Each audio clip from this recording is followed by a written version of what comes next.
konferma li kien hemm bidliet fl-aħħar ħin li għenu bil-kbir lil konsorzju Electrogas, il-konsorzju li bena l-Power Station f'Dellimara. Dan ħareġ mill-laqgħa tal-Kumitat Parlamentari għal Kontijiet Pubbliċi li beda jiddiskuti rapport tal-Uffiċċju tal-Awditur Ġenerali dwar il-Power Station tal-Electrogas. Għax waħda mill-konklużjoni tagħkom hija illi l-11 Tower saret bidla tant konsiderevolment mod tekniku ġifieri għal-proposta illi di ħarbtet sewwa u setet ħarbtet kull minn kien mexi f'dik id-direzzjoni biex ħares lejn.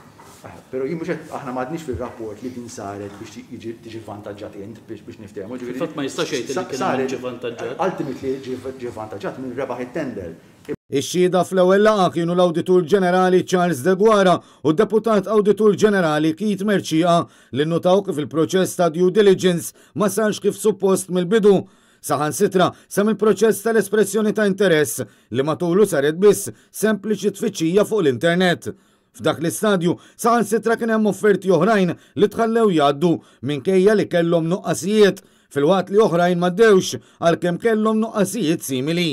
Kien spjegat li oriġinarjament kienu 19 l-offerti mitfuqa, iżda 8 minnhom m'għaddewx għall-fażi li kien imiss.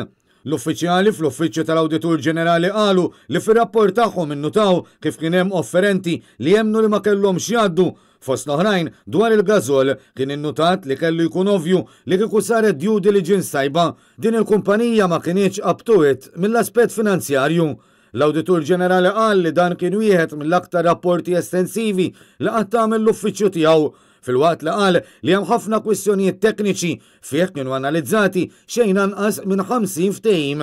Fil-bidu tal-laqa li fija pparteċipaw ukoll id-deputati Ryan Kallus u Kerry L'Aquilina, il-wib tal-Gvern Glenn Bedingfield għamel pressjoni fuq id-deputat nazzjonalista Beppe Fenekadami biex ifittex jippreżenta il-lista tax-xhieda li mistennija jissejħu.